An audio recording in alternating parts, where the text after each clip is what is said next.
Hey, Dennis! You didn't sign it yet.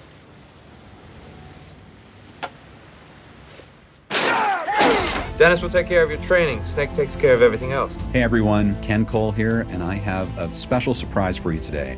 I'm very excited about who we have here for a discussion. It is Sensei William Christopher Ford. You may know him as Dennis in Karate Kid Part 3. And as you'll remember, Dennis works for Terry Silver, helps to train Mike Barnes, and could we see him return in the Cobra Kai series? He's also an actor and a filmmaker in projects such as 52 Masters, The Last Dojo. I consider him one of my senseis. You know, he was very, very much like a father figure to me. And the upcoming Lucky Knight, A Junker's Tale.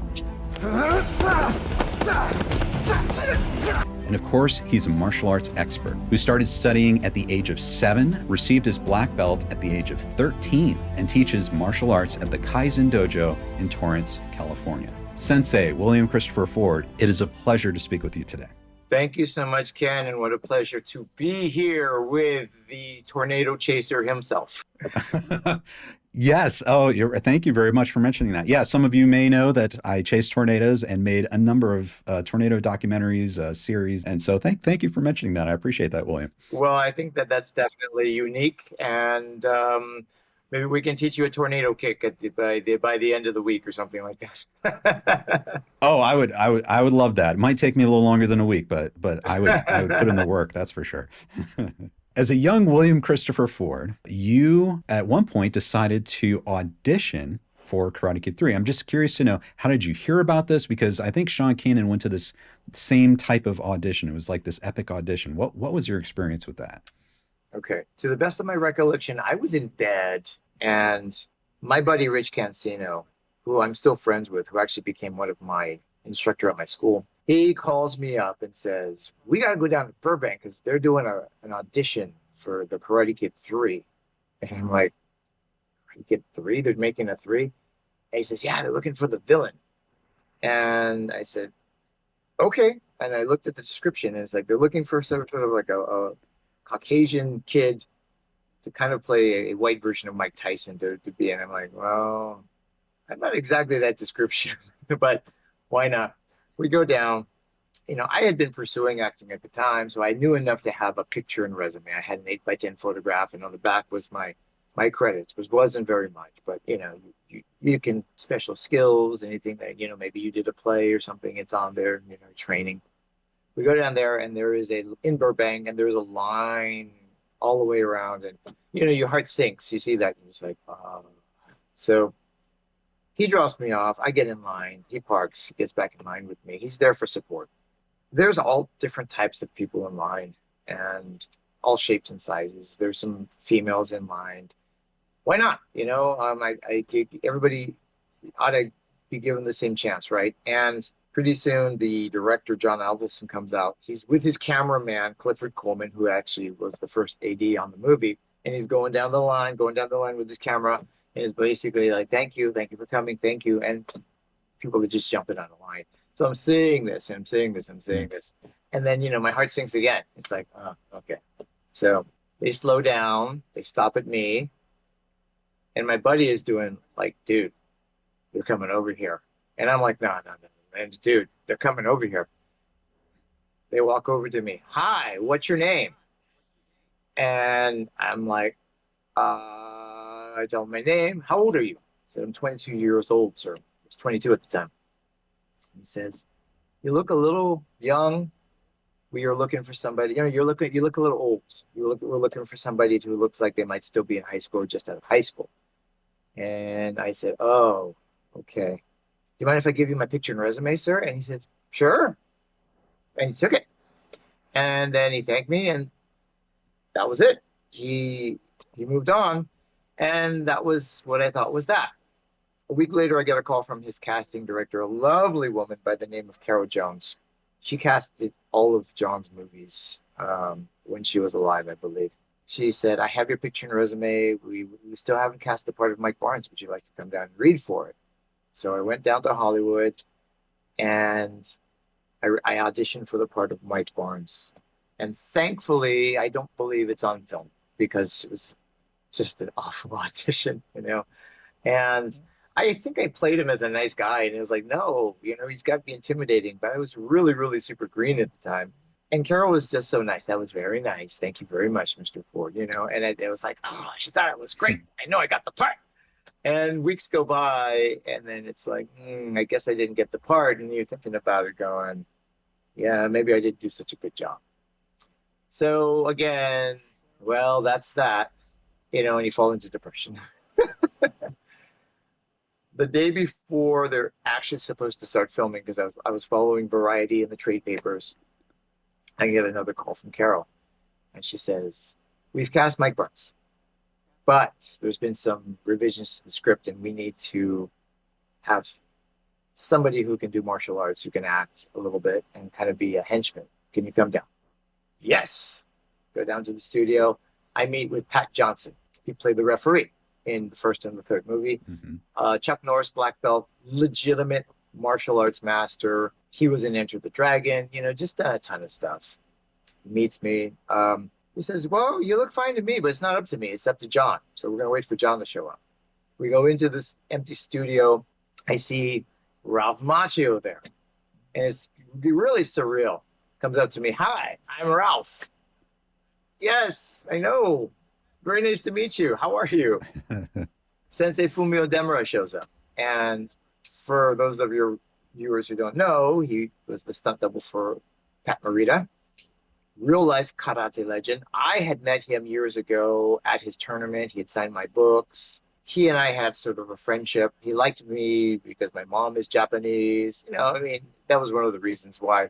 And he's like, hey, what are you doing here? And so I said, well, I'm hoping that they bring me on, maybe I can do some stunts, or I could be a henchman or something. She just kind of like nods his head. Eventually, John shows up. Pat Johnson introduces me again to him. He looks me over and he says, how old are you, son? 22 years old, sir.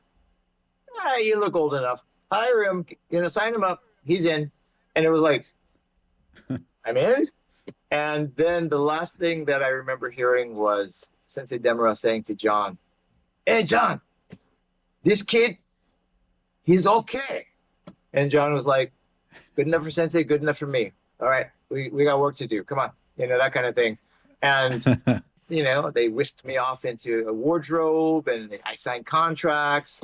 And then we began rehearsal for, it seemed like we were rehearsing for like 6 to 8 weeks or something like that, just rehearsing fights and whatever before we actually started filming. And I had not met Sean Kanan at that point. There's an interesting story because Sean was not the first pick, as you know. He was up there, but they went with this other kid. His name was Daryl, and I don't remember his last name. It wasn't Daryl Vidal, but he was kind of a blonde surfer kid. Nice kid. We actually rehearsed a few times together. And one day he was gone. And I had heard that he just was not able to bring the proper intensity and he wasn't right for the role. Ultimately, he looked good, but he wasn't able to bring that, and he didn't have very much acting experience also. So, but John thought he saw something in him, but it wasn't the kid. So Sean got the call, and the rest of this is history.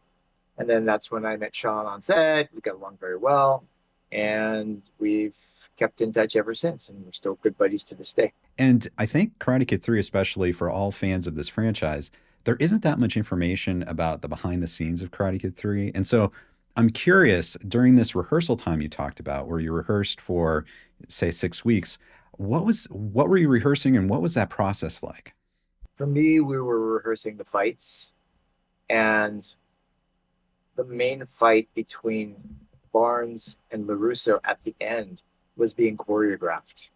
And it was Pat Johnson mainly calling the shots. Robert Mark Kamen, the writer, who was there to assist. He is also a legitimate black belt. I think he's a Goju-do stylist, which is an Okinawan style, which is where the Miyagi name comes from, based on the founder of Goju-do, which is Choichun Miyagi. So Mr. Kamen and Mr. Johnson were both putting the fight together.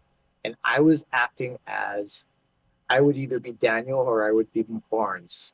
And it would be like, okay, now you be Barnes. And it'd be like, okay. And it would be me and Robert Mark Kamen and they would show me the moves, and then then Pat Johnson would be looking over at the side going, okay, let's try this. And then Mr. Kamen would say, what about this? And he would step out and show me the move. And then, so we kind of took turns being the different roles, So I had to learn the Mike Barnes fight and the Daniel LaRusso fight. And it did change a little bit when they actually filmed it. But I was sort of the stand-in for those two, just alternating back and forth, changing. And it would be like, Pat Johnson plays Daniel, I play Barnes. Pat Johnson plays Barnes, I play Daniel.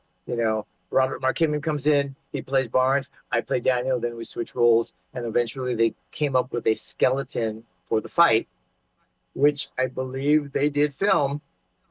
And maybe the only ones who have access to that now are the producers of Cobra Kai, but I would love to be able to see that behind the scene footage, but I have never seen it. But that's what I remember, and that was the most memorable part to me, being able to help with the fights. And I kept my mouth shut. I never suggested anything because you have to know your lane, especially being the new kid. Nobody wants to work with somebody who's going, well, I think we should do this. And what about this? You just keep your mouth shut and you say, yes, sir. Yeah, why? Yeah, okay, sure. Okay, spinning back. All right, got it. What do I need to do? So that's what kept me on set. I didn't want to get fired. This was a good gig and this is the first time. So I was like, whatever you guys want, and I didn't want to mess it up.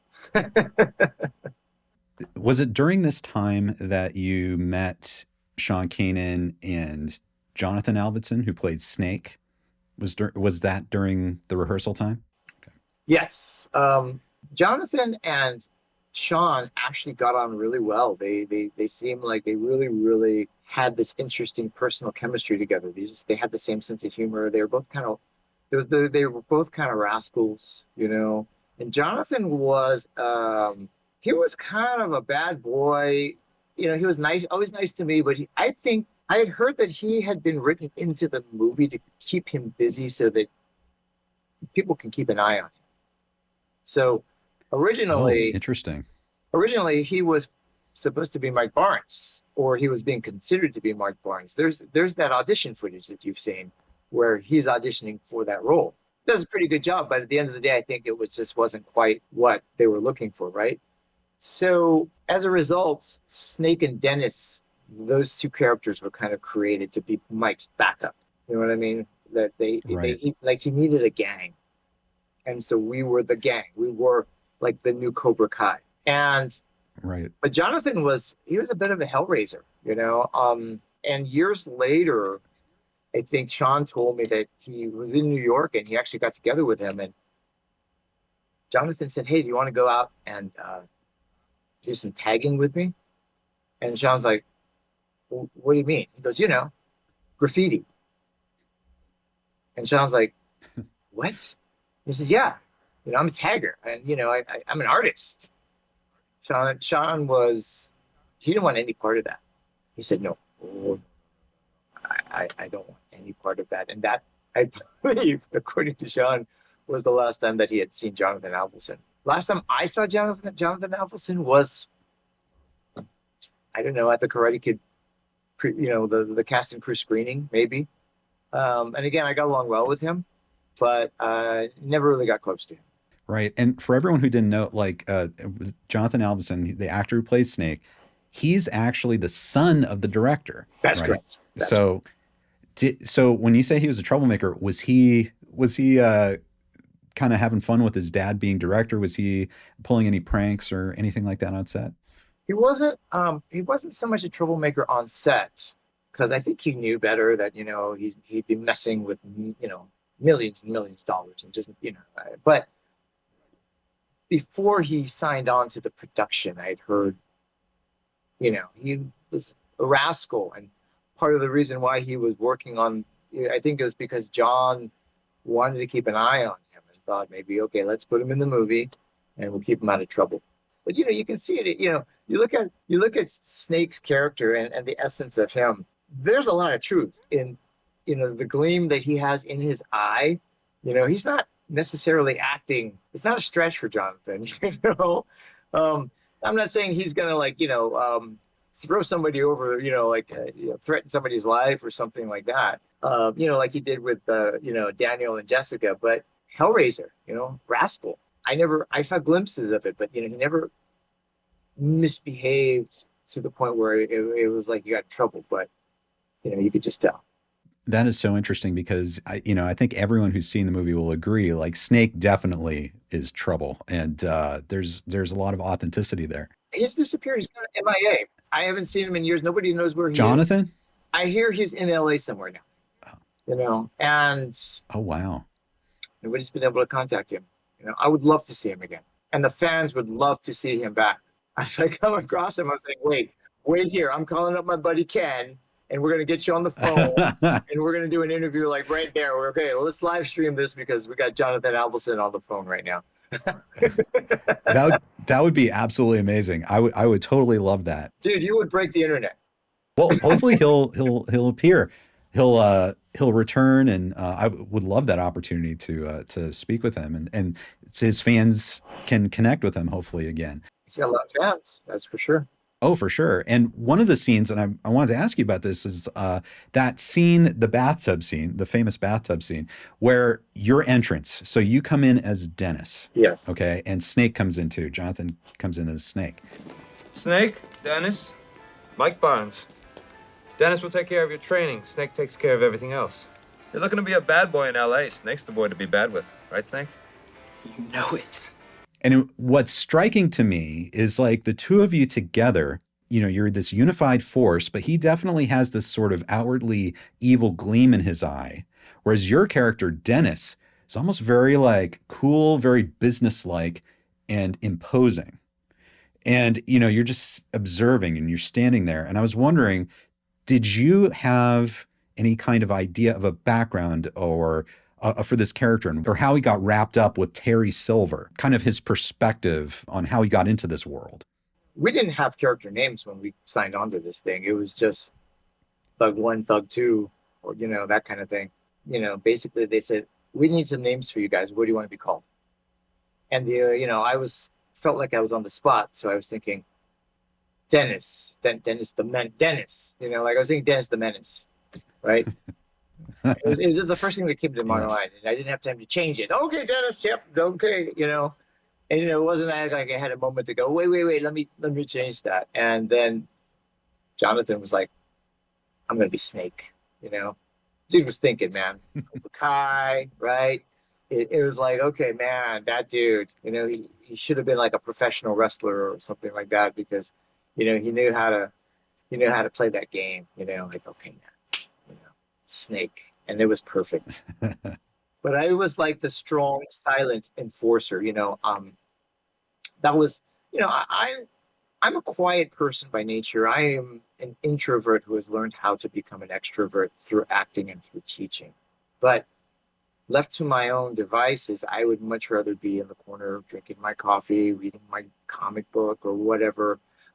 That's just part of my nature. And so being new on the movie, not really having any lines, okay, this is what you do. So it's kind of like, okay, I'm just the strong, silent enforcer type. And that was fine by me. I didn't have the pressure on me that Sean did, about carrying the movie as the villain. So that's just sort of like, it was me, my character happened to be cast as the same type of character. I'm not going out and, picking on people or, bullying people, things like that. But I definitely have that strong, silent type demeanor. That's what people describe me as. Yeah, you're kind of a strong, tall, dark, and silent type. That's definitely me.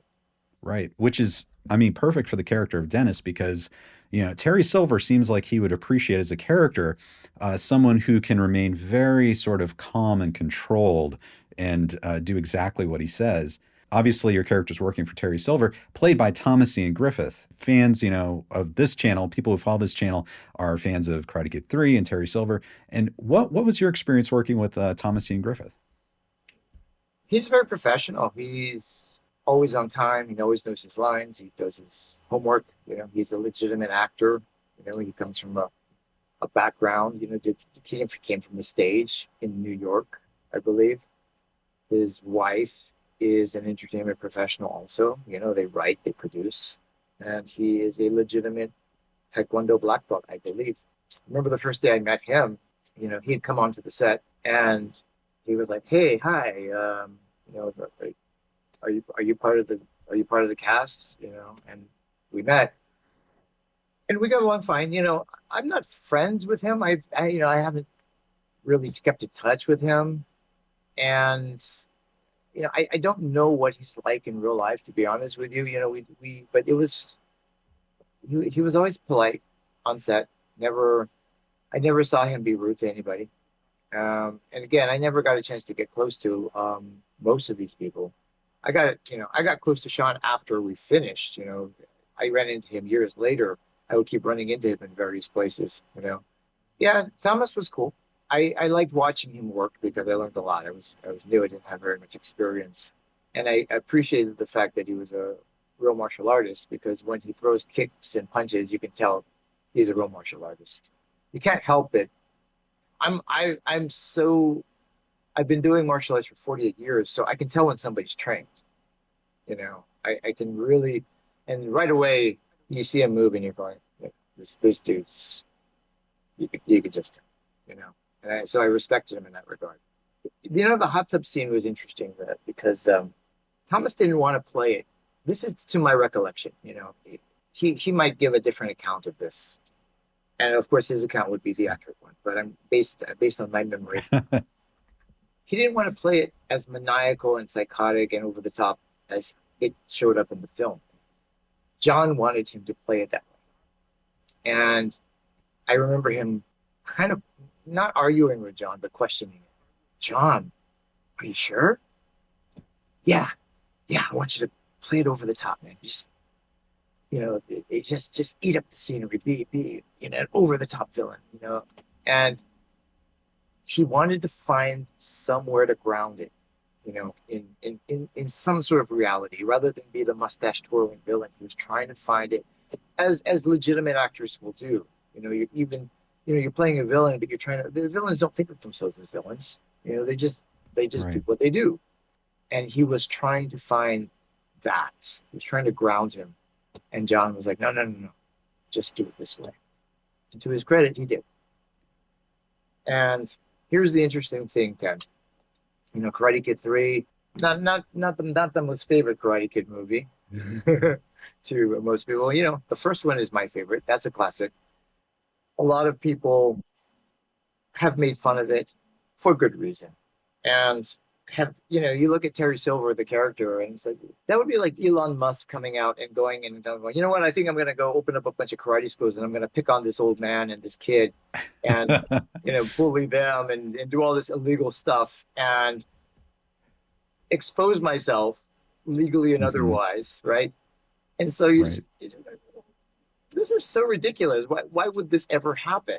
Now that Cobra Kai season 4 has come out, and you know, I don't think I'm spoiling anything by letting people know that, you know, yeah, Terry Silver is back. So Cobra Kai makes Karate Kid 3 a better movie because it fills in the spaces and it acknowledges the holes and it winks at it and it gives explanation to it. Well, just don't try to lure him into opening his own bonsai tree store.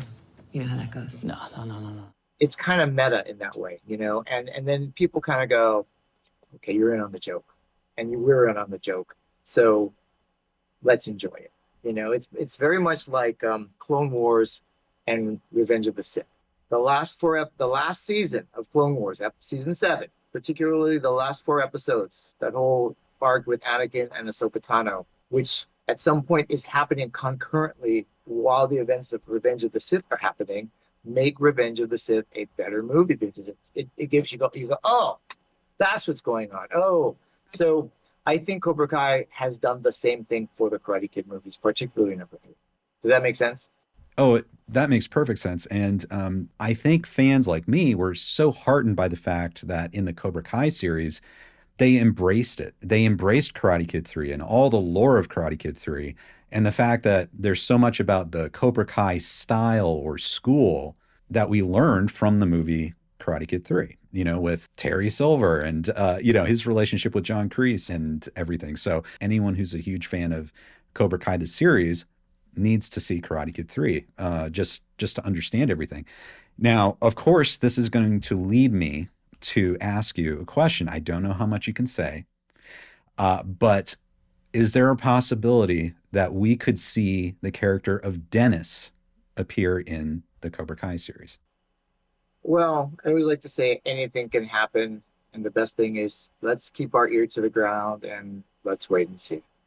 We shall see. If Dennis were to return, I would definitely, whether he be really a super bad guy or really a guy that's not so bad, I would hope that the fans would get to see why he is the way he is and why he does the way he does. But more than that, I want Dennis to be able to show some of William's martial arts, that I've been studying and practicing for 48 years.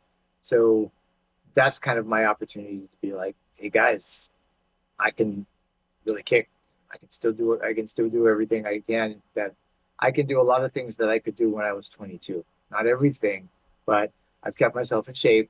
I train almost every day. I continue to study, and I can still do this. So I don't need a stunt double in regards to the fights. Now, don't set me on fire. Don't push me off the building or anything like that. Then, let's definitely get a stunt guy in there for that. But as far as the fights go, I can bring it. So we'll see. Character-wise, where would you like to see Dennis going if he were to come back in the Cobra Kai series? As far as a character, do you want him to be meaner, or would you like him to be not aligned with the bad guys, or do you have any, or are you open to everything? I am open to everything, and I'm open to it going either way. If Dennis turns out to be closer to my own persona of William Christopher Ford, you've gotten a chance to meet me. We've had breakfasts, and people who've met me and they've only know about the Dennis are like, wow, he's kind of a nice guy. He's I'm very welcoming, and I've been told by the fans I'm very kind, and I respect everybody. I try to be nice to everybody, and it would be interesting to see if I could bring that interesting dimension to Dennis. Or again, we could go completely the other way, and since you didn't really get to see him do so much in Karate Kid 3, what if this guy turns out to be as bad as Terry Silver? How close is that relationship? I mean, I got the ponytail now, right? So that's right. Yes. Terry could be your sensei. I wanted to ask you too, for Karate Kid 3, are you aware of any deleted scenes or deleted moments that were basically things that were shot but were cut out of the movie that maybe we don't even know about? There is that one scene that I told you about. I sent you the picture, right? And yes. It kind of blows people's minds when they see that picture. But in the bonsai shop, there's a scene where we come in and we're wrecking havoc. And then Miyagi comes through the doors. For the tournament! Mike, come on, let's get out of here. Come on, man! And you see Mike Barnes point to him. He kind of has a little confrontation with Mike, but it's a really weird jump cut, right? And people have asked me that. It's like, is there something that happened there? And yes, I actually attack Miyagi, as does Snake. And I throw a right punch, I believe, and he parries it like this. He grabs my arm and he puts his other arm on my elbow, and I go flying over, I flip over, and I land on my back. And he does something to Snake as well. I don't know why, but for some reason that was cut out of the film. Now, that was Pat Morita, not Fumio Demura, who did that particular fight. He actually did his own fighting on that one because it was such a simple move. I may have oversold it. Now tell us what that means. So if you oversold something in a fight, what does that mean? It means like if somebody just kind of touches you like this, unless you're like you've got Jedi powers or or you're doing like the Vulcan nerve pinch. But I went, and then it was like, damn, right?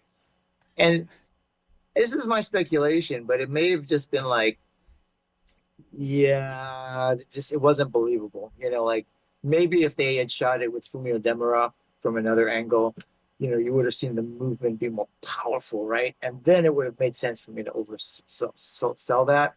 But I'm thinking maybe I might have done too much, and it was like, I that's my thing, and maybe I'm just overthinking it, but maybe it just didn't work, But for some reason, it didn't sell, And I took that, it was like bam, I did it a few times, and I remember Pat being concerned about me. He was like, Can we give this guy a mattress or something? And Pat Johnson steps in. He was a stunt coordinator, and that's the thing about old time martial artists, right? He says, Pat, this kid is a real martial artist. This kid's a black belt. He doesn't need it. He's okay. He's taking worse lumps in the dojo, right? And I'm like, yes, sir, right?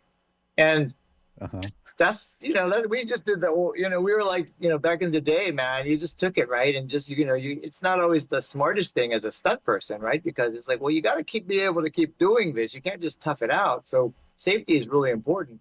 But I was like, I just do whatever, man. You know what? This is what I'm supposed to do. I'm going to do whatever, and I'll just take the fall.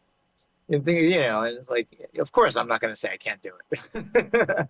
And Pat Johnson knew at that point. I think he's like, look, I just need somebody who's going to do it, who's not going to, just, I could do it, and he knew that he knew of my martial arts background and that I was old school, and so there were certain things that he knew that he could count on with me, and that wasn't one of the times I was going to start complaining about. Well, can I, just do it, and then we're done with it, and then it didn't make it into the film, and I was just like, oh man, so it would have been worth it.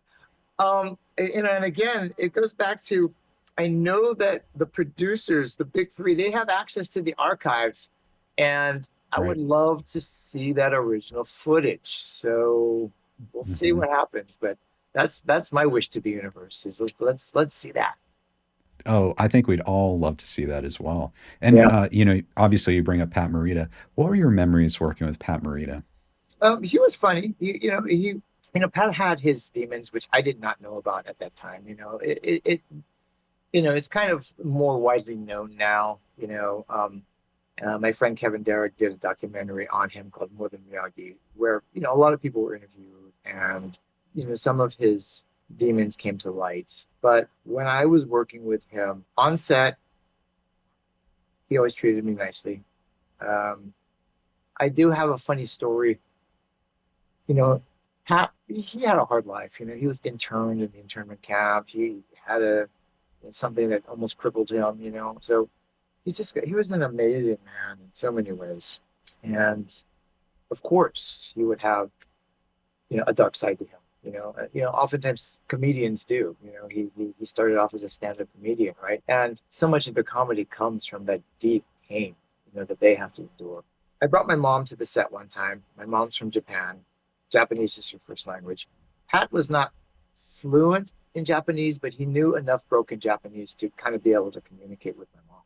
So I introduced him to my mom, starts talking to her a little bit, and then he says to her in Japanese, he points at me, and he says, "Mada wakai," which means he's still young up here. He's got a young mind, like, you know what I mean? And not kind of like in a good way, kind of like, yeah, he's still immature. And I understood that. And for a minute, I was like, I just got thrown under the bus by Pat Morita to my mom, I was like, oh my God, this is embarrassing, right? Because I thought he was going to say, oh, he's doing such a great job. And, yeah, he's great, but he kind of takes the minute and he takes that little, and I'm just like, what? I'm like, oh my God. But then he says, but he's a good boy. and then that made me feel better. So, but I'm green, as a newbie, you gotta take your lumps. That's just part of the thing. The people who've been in the club, who run the club, they want to bust your chops sometimes. And can you take it or not? Because if you can't take it, you're never gonna last in the club. And it wasn't anything really, really super mean, obviously, but it was just like, oh, dude, did you have to say that to my mom? Because my mom gives me this look like, really? Have you been, like, oh, what have you been doing? You noticing, and it's, my mom being a mom, right? And she's like trying to lecture me on my behavior and how to act on set, and I'm just like, oh man, but he was a funny guy. He sometimes he would do things and it would make people laugh, and I'm very, very honored that I got a chance to work with him. He was the soul of the Karate Kid franchise. Without Pat Morita, we wouldn't be having this conversation. Another scene I want to bring up, I made a video about Sean Kanan's character, Mike Barnes, and I made the point that in that scene, Mr. Miyagi's little trees, when you go in with Snake and Mike to threaten Daniel and Jessica, Dennis is the character who escalates things physically. Where'd they get out of here? Hey, Dennis! You didn't sign it yet.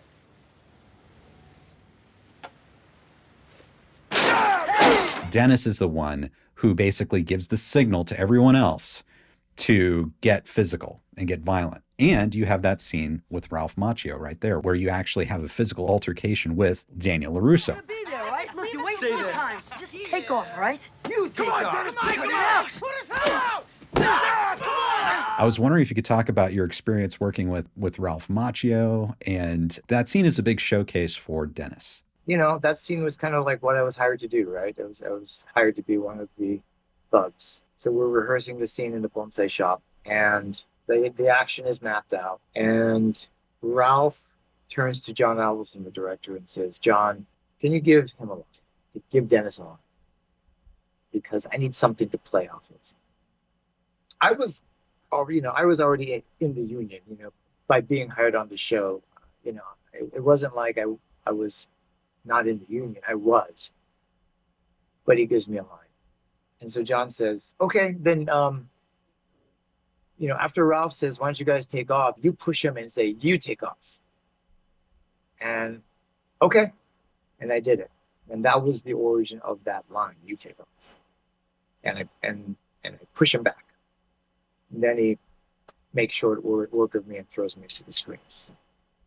Mm-hmm. So I am very, very indebted to Mr. Macchio for doing that. That was very generous of him. And I thanked him, but I didn't get a chance to properly thank him until a couple of years ago. I was a guest on, there was a fundraiser done, and it was it was called Reunited Apart. And it was a big, like, virtual reunion. And I got a chance to be on it. I was asked to be on it as well.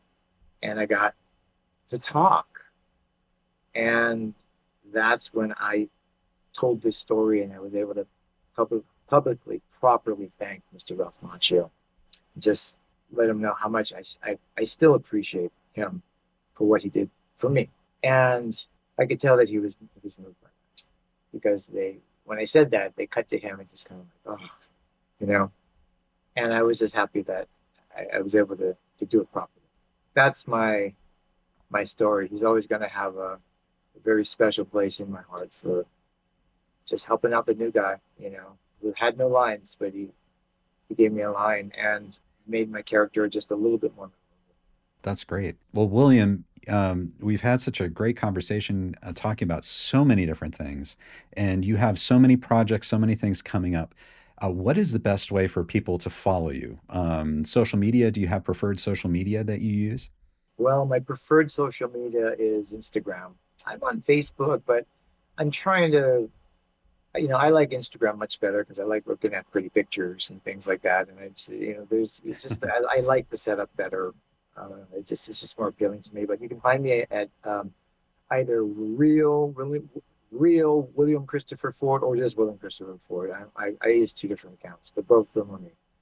And that's the best way to follow me. Email is kaizendojofilms@gmail.com. And you can put it in the description. But yeah, reach out. And I'd love to talk to people.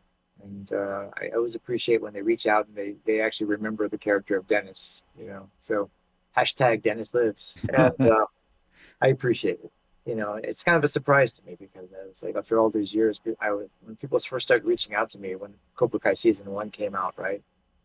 I had people reaching out to me like, you guys, you know who I am? And they're like, yes, of course. So it's very humbling and I'm very grateful. I assume people are going to keep recognizing you more because Cobra Kai is now delving into the Terry Silver lore, which means at some point more people are going to run into Dennis. He's out there somewhere. You're right. He's got to be out there somewhere. So hopefully we get to see him again in the future. Is there anything else that you'd like to say before we wrap up? No, I just want to thank you for having me on your show. Wonderful meeting you.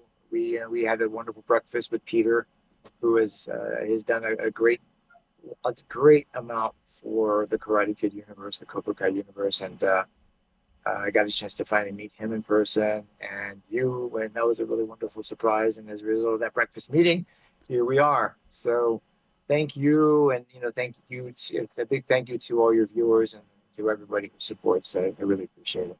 Well, thank you. And I appreciate you coming on. And and thank you to Peter from Cobra Kai Companion podcast as well for introducing us. That was a fun breakfast. I haven't seen it yet, but I know that there is a fun picture of us emulating the poster of the Breakfast Club movie. Oh, I'll have to send that to you. Definitely. I haven't seen it. I would love to see it. So Sensei William Christopher Ford, it is an honor to have you here. Thank you so much for this wonderful discussion. The honor is mine. Thank you so much. I look forward to doing it again. Thank you. Would love to have you back.